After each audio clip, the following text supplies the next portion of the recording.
Atensyon mga Filipino senior citizens, 1,000 piso hatid ng DSWD Social Pension. Ililipat na nga ba sa NCSC? Sino-sino ang makakasama dito? Pinaka-latest update ating aalamin mula mismo sa NCSC. Hold up.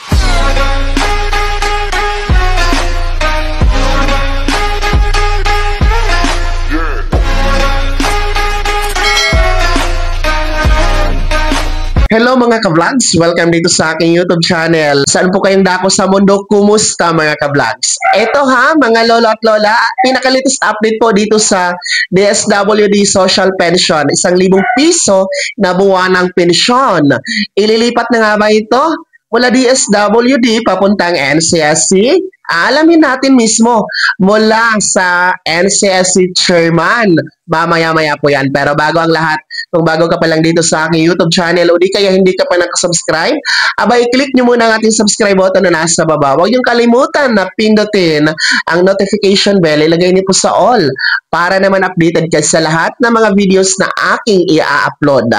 So ito na nga po, no, mabilisan tayo mga Filipino senior citizens sapagkat meron pong mga kumakalat na mga balita na di umano ang nasabing social pension na 1,000 piso buwanan para sa mga indigent senior citizens ay wala na sa DSWD. Ito na daw po ay nasa NCSC na.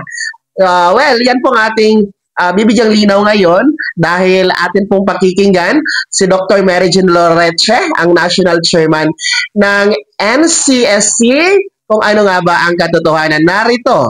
Yung social pension naman po ma'am, kailan po ba talaga mapapasailalim sa inyo po sa NCSC yung pangangasiwa po nun? Naku, napakaganda ng katanungan na yan, Precious. At yan ang aming inaabangan. Kasi under sa ating mandato sa 11350, kailangan lahat ng social programs at anumang programa para sa nakatatanda dapat ay nailagak sa NCSC. Kaya nga siya ginawa ng isang batas upang magkaroon ng isang sektor na mag-aalaga at mag-aasikaso sa lahat ng needs ng senior. So, ang alam ko po ay dapat ngayong taon na ito ay magta-transition na tayo with the DSWD upang by 2026, hopefully with the transition sa 2026 ay mapangasiwaan ito ng NCSC. Yan po, napakinggan niyo si Dr. Mary Jean Loreche. Malinaw naman po na ang ating social pension ay nasa pangangasiwa pa at pamamahala ng DSWD. Wala pa po ito sa NCSC. Pero malinaw naman po ang sinasabi ng batas na talagang ililipat lahat ng mga benefits, no? Lahat talaga pamamahalaan niya ng National Commission of Senior Citizens.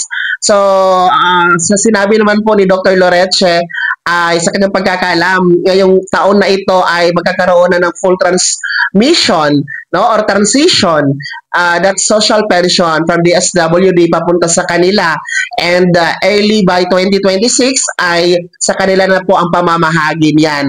Kaya ang 1,000 piso na pensyon ay nasa DSWD pa lamang sa ngayon. At yung mga sinasabi na kasama na kahit may pensyon o wala sa SSS, GSIS, PVAW, no? Mayaman o mahirap daw, kasama na dito. Naku po, hindi po yan totoo. Dahil ang ating social pension, IRR, ay nananatiling walang pagbabago. Tanging mga indigent senior citizen o mga mahihirap lamang ang kasama dito. Yung walang source of income, walang sustento mula sa anak o kamag-anak, may karamdaman, walang pambili ng maintenance sa gamot, pagkain at iba pa. Sila lang po yung may criteria na kasama dito. Yung mga may pensyon sa SSS, PVAW, GSIS, o di kayo naman po may negosyo, may trabaho, may sustento mula sa kanilang anak, naku, hindi kayo kasama dyan. Kasi para sa mga mahihirap lang po, itong social pension. Inaantay pa po natin ang pagsasabatas dito sa Universal Social Pension na nakabinbin pa ngayon sa Senado dahil ito po ay para na po sa lahat, wala nang pipiliin. As of now, the social pension, ulitin po natin, nasa DSWD pa at tanging mga indigent o mahihirap lamang ang kasali dito.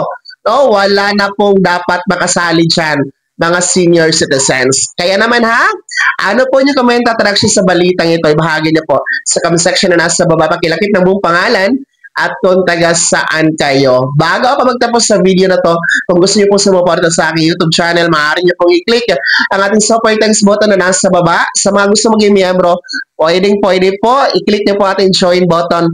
Maraming perks dyan mga ka-vlogs. Mamili kayo, maging miyembro kayo dito sa aking YouTube channel. Sana'y naging gabay ang video na to kahit paano na pag-uusapan natin ng mga mahahalagang bagay-bagay na may kinalaman sa ayuda, programa at benepisyo ng mga senior citizen. Kung hindi ka pa nakasubscribe dito sa aking YouTube channel, maaari nyo lang i-click ang ating subscribe button na nasa baba. Huwag nyo kalimutan na pindutin ang notification bell. Ilagay nyo po sa all para naman updated ka sa lahat ng mga videos na aking i-upload. Maaari nyo din i-like ang video na to at kung meron ka pa mga katanungan, maaari nyo i-comment sa comment section na nasa baba. Paki-follow na din po ang aking official Facebook page na nasa screen nyo. Muli po, ako si Daniel Timpawa na nagsasabing dito sa aking YouTube channel, Pawang Katotohanan at lahat totoo lamang.